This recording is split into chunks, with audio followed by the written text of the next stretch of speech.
welcome back to another Witchfire video. Once again, I do have Wrath Reaver and Dynamo in. The point of the build is not Wrath Reaver itself. The point is spells and necromancy for like a backline necromancer kind of vibe. However, this Rot, Decay, Lightning and Burn, again, it's just crazy. It's strong. And you're going to have downtime between fireballs, and you'll get a lot of Witchfire from that combo. It's the most reliable and clear combination I've encountered in this game, other than one-shotting everything on your screen and around the corners of cover with Judgment. That is still peak, but this is a different power fantasy. Sadly, we only have one summon in the game. I wish there were more in the game where the lore is you can copy summons. The witch only has a few specific summons, and then she creates mirror image copies of them, which is how you even have the testing area. So in theory, it should not be hard to just do that again and have other minions. I really would like double minions. And I would also like it if you could make Wrath and Fiend not have reduced duration if you summon a second one, because that's currently the case. It's cool, but considering it can literally hit me with knockback, and I think also burn me, I would much prefer if I could at least have the payoff of being able to summon multiple. So, as for the spell options, the most spammable spells, you are looking at Fireballs, Twin Shade, Blight Cyst, Ice Cone, no Ice Tornado.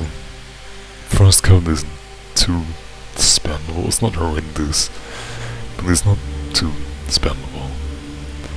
Fireballs is a cross-map snipe, because if you ADS,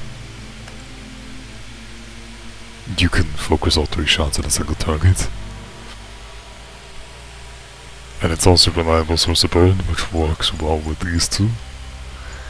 Though Wrath and Fiend also applies burn, but it doesn't count as doing it, because it is the minion's burn and not your burn for some reason, so any fire prophecies you have will fail to actually do anything at all. You just won't get arcana for them, so you need a natural source of burn.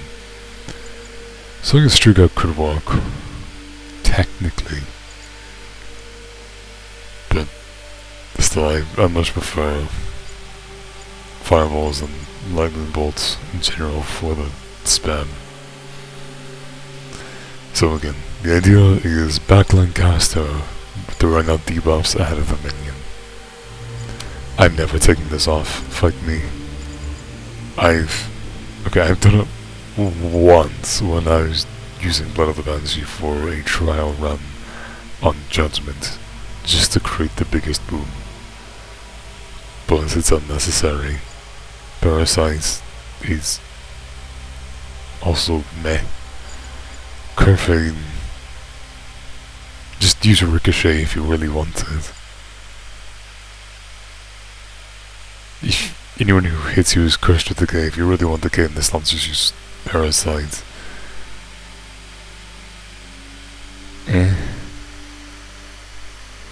Not very interesting. The only weapon I know that specifically interacts with stun is Streak Out, and that needs to be a long range shot. Pain Tooth. So only your first hit. This does nothing for bosses, or particularly big enemies. This one's potentially useful, and only freezes minor enemies, and it's Thorns. I have a problem with thorns stuff in this game. Though I do like painful recharge, but this is... When you can basically get an execute, why would you have some decay or freeze for a little bit? Take less damage. Okay, less melee damage taken, I just thought that that's fine.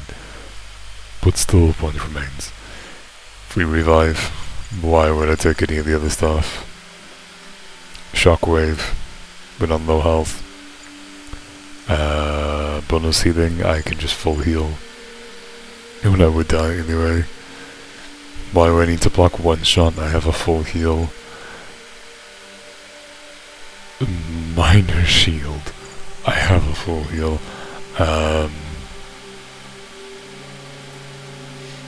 Some anti-attrition versus full heal. Small shield versus a full. It just doesn't. It's not close. As for Dynamo Ring, if you didn't have Striga and needed enough fireballs, you could take Crown of Fire. Those two are the best rings. This is okay, especially if you want the extra dash range. Meteor Ring is conceptually cool if you want to feel like Ghost Rider while you are sliding. But it's so niche, you have to literally...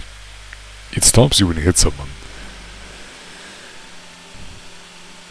And they have to be specifically standing in place, which they're not going to do unless they're frozen or stunned, and they are not going to be frozen if they are burning. So it doesn't make sense. This is only 50% chance to freeze. For 100% chance, that would be very solid. Dashing in the air, Pushing people when you dodge, Perfect time dodge freezing enemies is actually decent. But it is also a kill effect past that. This bit's a kill effect, so it's not as functional in bosses. So theoretically, if you wanted to lean more into the light spell replenishment, you could go Ring of Thorns.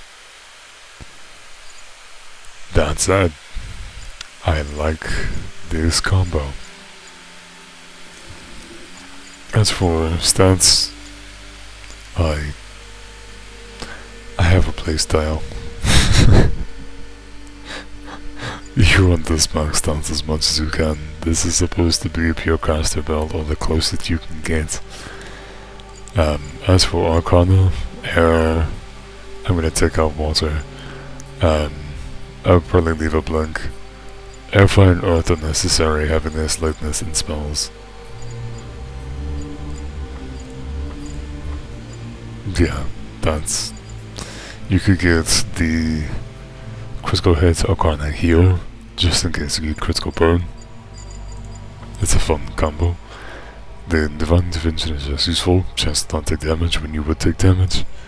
Spell recharge of 20%. I don't know if this is additive or multiplicative, but if it is additive, where is that? Then that's significant because it applies to heavy spells and light spells. That would almost increase the heavy spell recharge by half, if it's additive. Light spell charge bead gives me an additional fireball. If your arcana bead means we don't have to waste raven feathers on uncovering arcana, we can save them entirely for buying multiple arcana. The ailment immunity bead is just convenience. You can instead take elixir bead or incense bead or health bead.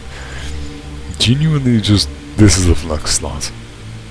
You can take elemental duration as well, but anything.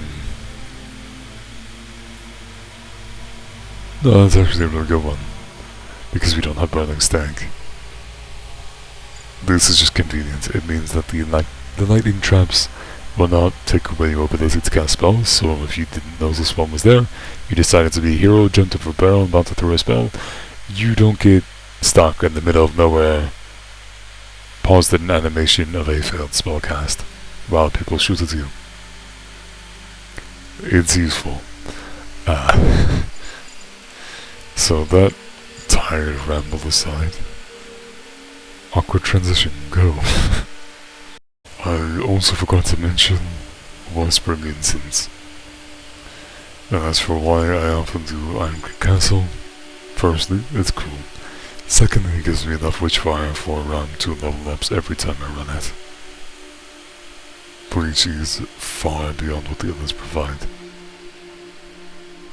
Anyway, I hope you enjoy the run.